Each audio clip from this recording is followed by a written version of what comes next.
So, our topic is air pollution, guided by Professor Subhajit Mandal. Now, what is it? Hmm. Basically, any visible or invisible particle or gas found in air that is not part of original or normal composition of air can be considered as air pollutant. Hmm. Now, what are its types? First is natural, for example, forest fire, pollen, dust storm, and the other one are unnatural, that is man-made.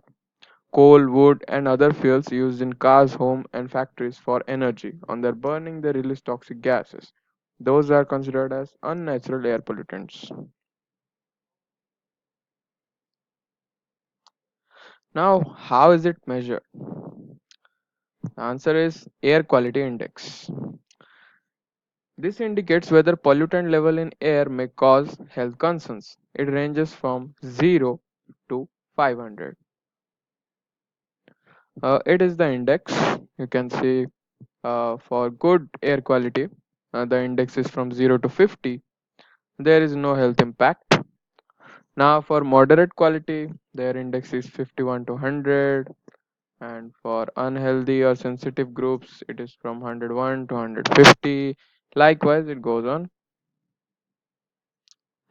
What are some of the major pollutants? Hmm. The five of the major pollutants are: first one is carbon monoxide, sulfur dioxide, nitrogen dioxide, particulate matters, and ground level ozone. Let's discuss one by one. First is carbon monoxide. It is colorless and odorless gas produced when carbon doesn't burn in fos completely. It is present in car exhaust. What are its effects? Deprives body of O2, causing headache, fatigue, and impaired vision. Second one, sulfur dioxide. Produced when coal and fuel oil are burned. Present in power plant exhaust. Impacts narrows the airway, causing wheezing and shortness of breath, especially in those with asthma. Uh, Now, nitrogen dioxide. It is a reddish brown gas produced with nitric oxide combines with oxygen in atmosphere. Present in car exhaust and power plants. Impacts are affects lungs and causes wheezing, increases chance of respiratory infection.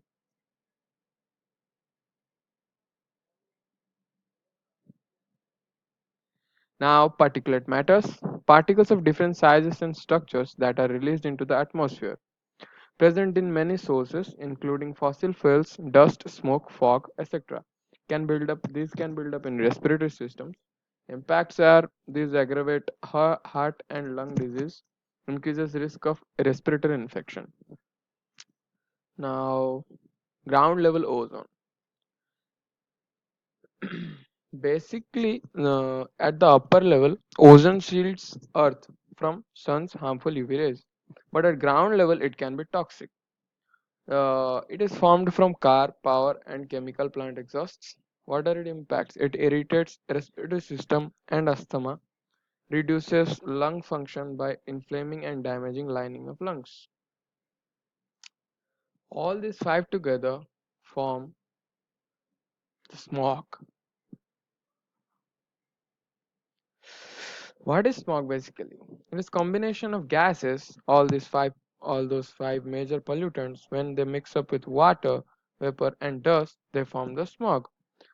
So combination of words like smoke and fog that together form the smog. These are formed when heat and sunlight react with gases. This is called photochemical smog. Occurs often with heavy traffic areas and high temperature environments. What are its effects? First is first smog related deaths were in London in 1873. Death toll was 500 people. Can you imagine how much worse the atmosphere is now? Let's go. Other effects are limits visibility, decreases UV radiation, yellow black color over cities, causes respiratory problems and bronchial related deaths. The other problems are the greenhouse effect, the global warming, thinning of upper layer ozone, acid rain, and indoor air pollution. So, what can we do? There are some major nice things you can do, like ride your bike instead of taking any other motorcycle or where or short rides. Tell your friend and family about the pollution. Make sure your parent get pollution check on their cars. Use public buses instead of taking individual automobiles. Learn more, stay up to date. Join a group to stop pollution. Encourage your parent to carpool to work.